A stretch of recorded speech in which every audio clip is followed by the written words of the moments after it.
आप देख रहे हैं सुदर्शन न्यूज। नमस्कार, सुदर्शन उत्तर प्रदेश देख रहे हैं आप। आपके साथ मैं हूं लावनी विनीत। आइए खबरों का सफरनामा शुरू करते हैं। बुलेटिन की शुरुआत करते हैं सबसे बड़े उस राज्य के साथ जो आबादी के लिहाज से बड़ा राज्य है, उत्तर प्रदेश की हम बात कर रहे हैं। उत्तर प्रदेश के कानपुर से पहली खबर लेंगे, जहां कानपुर देहात में राष्ट्रपति रामनाथ कोविंद जी अपने पैतृक गांव परौख दूसरी बार आने वाले हैं। देश के राष्ट्रपति के कार्यक्रम में देश के प्रधानमंत्री नरेंद्र मोदी और उत्तर प्रदेश के मुख्यमंत्री योगी आदित्यनाथ सहित राज्यपाल आनंदीबेन पटेल भी कार्यक्रम में शामिल होंगे। साथ ही कई बड़े उद्योगपतियों के कार्यक्रम में आने की संभावना जताई जा रही है। जनपद कानपुर देहात का परौख गांव राष्ट्रपति रामनाथ कोविंद का पैतृक गांव है। माननीय राष्ट्रपति बनने के बाद वो दूसरी बार अपने पैतृक गांव परौख आ रहे हैं। इस बार क्षेत्र के लोगों में विकास को लेकर उम्मीदें और ज्यादा बढ़ गई हैं, क्योंकि परौख में विकास की लहर तेजी के साथ चल रही है। वहीं गांव के सभी सड़कों को डामरीकरण से पक्का कर दिया गया है। गांव में योगा पार्क, ओपन जिम भी बना दिया गया है।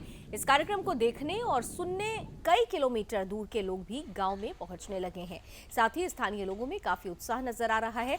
इस दौरे को देखते हुए सुरक्षा व्यवस्था भी चाक चौबंद कर दी गई है।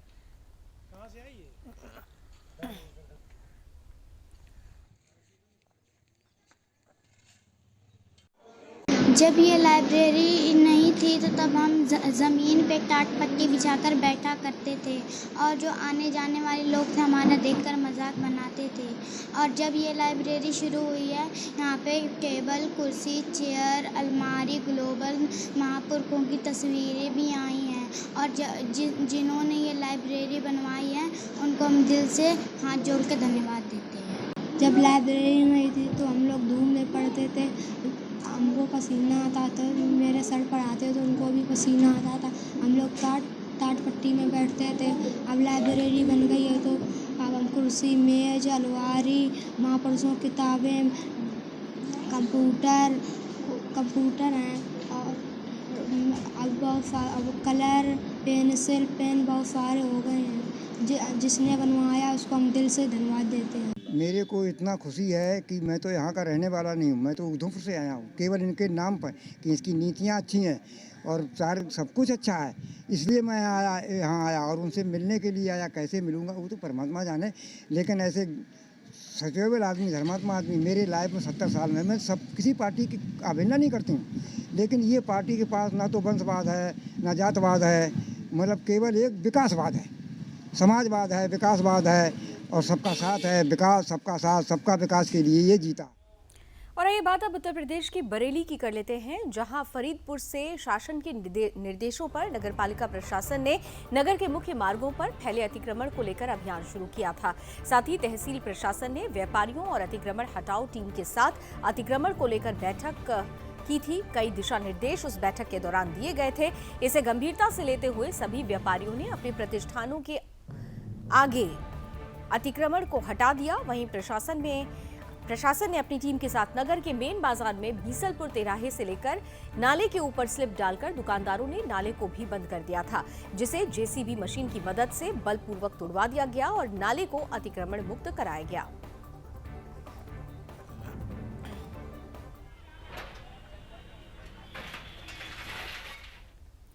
बात अब उत्तर प्रदेश के बिजनौर की कर लेते हैं, जहां जिला मजिस्ट्रेट बिजनौर के आदेश पर पुलिस और राजस्व विभाग की संयुक्त टीम ने 3 करोड़ की संपत्ति को कुर्क किया है।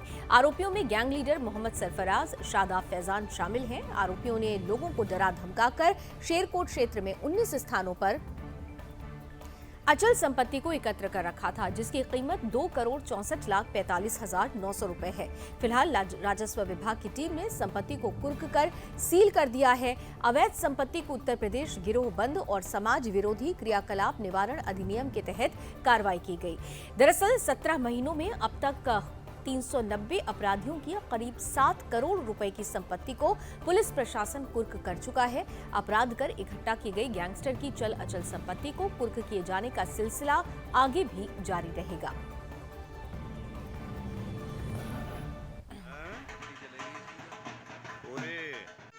अभियान चलाया जा रहा है और उसी क्रम में जो है आपके मैदाना के रहने वाले सरफराज, शादाब और फैजान पुत्रगण आयु ये एक शास्त्रीय किस्म के अपराधी थे। गिरोहबंद के जरिए इनके द्वारा जनता का काफ़ी धन जो है लॉटरी का अवैध व्यापार करके लिया गया और उसको जो है फोर्जरी करके गबन कर लिया गया, जिसके क्रम में इनके विरुद्ध जनता की शिकायत पर मुकदमे पंजीकृत हुए और बाद में इनके विरुद्ध जो है उत्तर प्रदेश गृहबंद एवं समाज विरोधी क्रियाकलाप अधिनियम के तहत अभियोग पंजीकृत हुआ।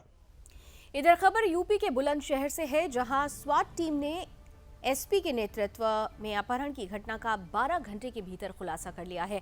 पीड़ित पिता के दोस्त और उसके साथियों ने मिलकर 7 साल के मासूम का अपहरण कर घटना को अंजाम दिया था, जिसके बाद मुख्य आरोपी सिराजुद्दीन उर्फ पिल्लारू 5 लाख की फिरौती मांग रहा था, जिस पर कार्रवाई करते हुए पुलिस ने मुख्य आरोपी सहित 3 लोगों को गिरफ्तार कर लिया। फिलहाल पुलिस आगे की कार्रवाई में जुटी हुई है।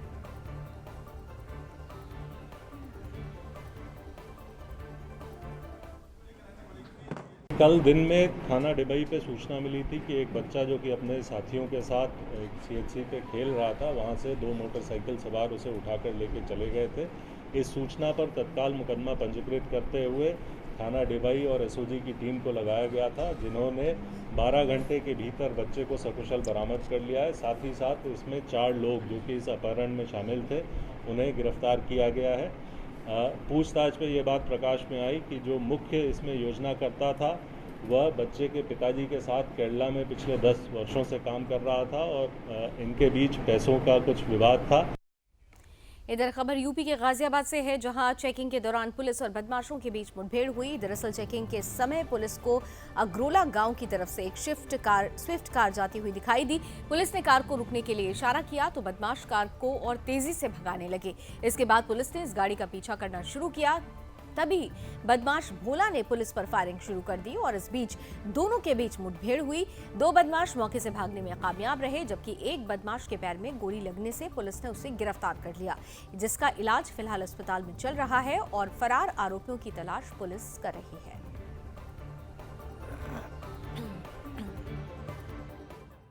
सिटी की टीम के द्वारा चेकिंग की जा रही थी। उसी चेकिंग के दौरान एक संदिग्ध वाहन आता हुआ दिखाई दिया, स्विफ्ट कार थी। उसको जब रोकने का प्रयास किया गया तो अचानक से तेज़ी से स्विफ्ट कार भागने लगी। थाना टोलका की टीम ने पीछा किया। पीछा करते हुए अग्रौला कट पे घेराबंदी का प्रयास किया, जिससे उसमें से 2 बदमाश उतर करके फायरिंग करते हुए भागने लगे। तीसरा बदमाश अग्रौला कट पे भी दूसरे रास्ते पे आ गया। पुलिस टीम ने आत्मरक्षार्थ जवाबी फायरिंग की, जिसमें एक बदमाश को पैर में गोली लगी। आइए बात अब उत्तर प्रदेश के संभल की कर लेते हैं, जहां अनूप शहर के गंगा पुल पर प्रसाद बेचने वाले रमेश गौतम की एक बाबा ने हत्या कर दी थी, जिस पर पुलिस मुकदमा पंजीकृत कर आरोपी बाबा की तलाश कर रही थी। दरअसल पुलिस ने आरोपी को 24 घंटे के भीतर गिरफ्तार कर लिया। इस मामले में एसपी चक्रेश मिश्रा ने जानकारी देते हुए बताया कि मामूली कहासुनी के चलते बाबा ने अपनी तलवार से रमेश गौतम की हत्या कर दी। फिलहाल पुलिस आरोपी को हिरासत में लेकर आगे की कार्रवाई कर रही है। कल रात को ये रमेश गौतम नामक व्यक्ति की जो अनूप शहर का पुल है गंगा जी के किनारे पर, वहां पर हत्या की गई थी। ये जो रमेश गौतम मृतक है, ये वहां पर प्रसाद बेचने का कार्य करता था। इसमें एफआईआर पंजीकृत करते हुए 24 घंटे के अंदर ये आरोपी, जिनका नाम रुद्राक्ष गिरी उर्फ जितेंद्र पुत्र सुखपाल सिंह, निवासी ग्राम सदरपुर, थाना सलेमपुर, जनपद बुलंदशहर है, इनको गिरफ्तार किया गया है।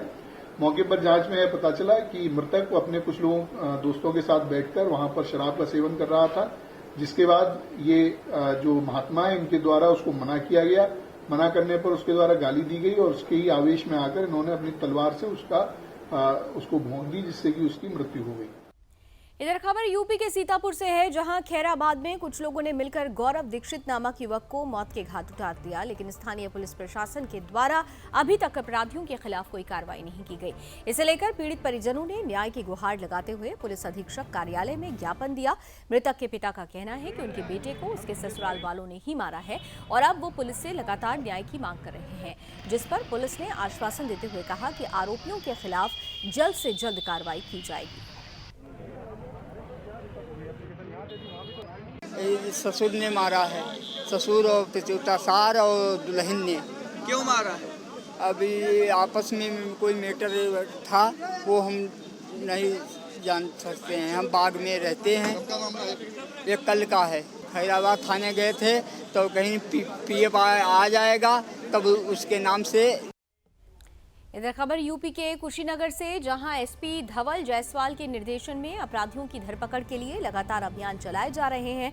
इस अभियान के तहत हाटा पुलिस टीम ने अलग अलग ब्रांड की नकली शैम्पू बनाने वाली फैक्ट्री का भंडाफोड़ किया। वहीं मौके से भारी मात्रा में नकली शैम्पू और शैम्पू बनाने के उपकरण बरामद किए गए। साथ ही पुलिस ने 3 आरोपियों को भी गिरफ्तार किया है। फिलहाल पुलिस आरोपियों से पूछताछ करके आगे की कार्रवाई कर रही है। 5 लाख रुपए से अधिक है।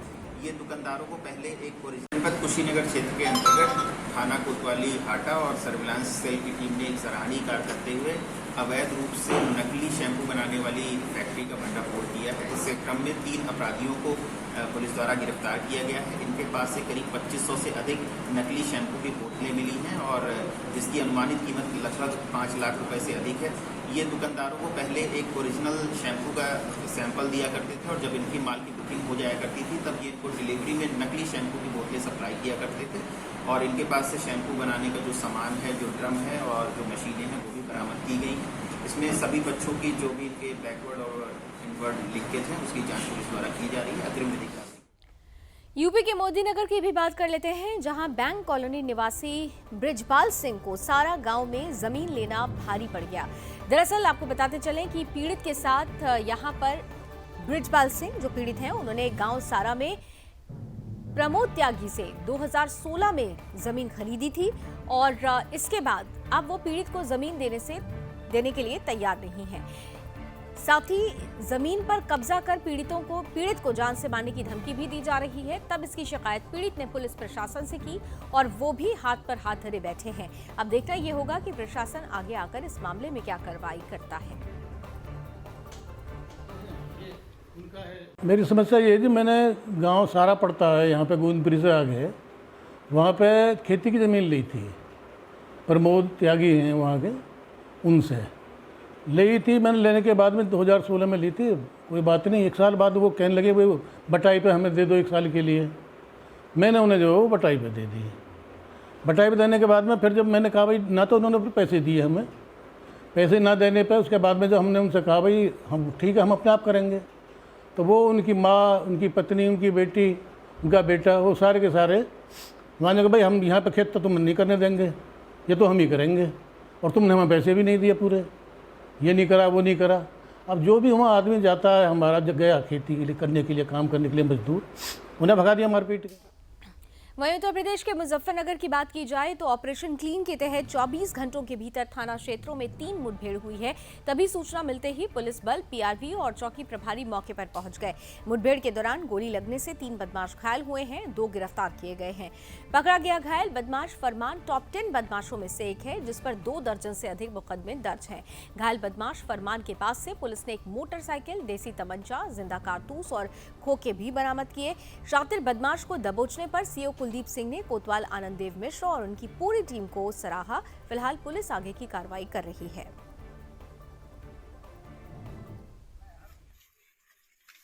ये रुड़की चुंगी जो हमारी पुलिस चौकी है थाना कोतवाली की, वहाँ पर पुलिस लगातार चेकिंग कर रही थी। तभी 2 बदमाश मोटरसाइकिल पर आते दिखाई दिए।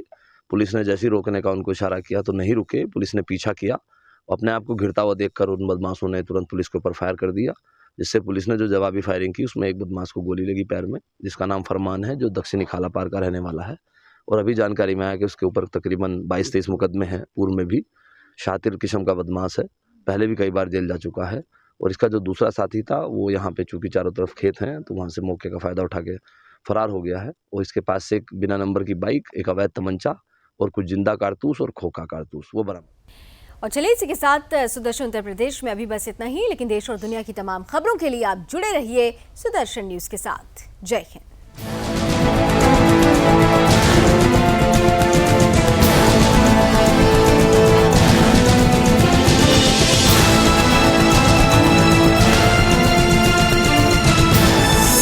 आप देख रहे हैं सुदर्शन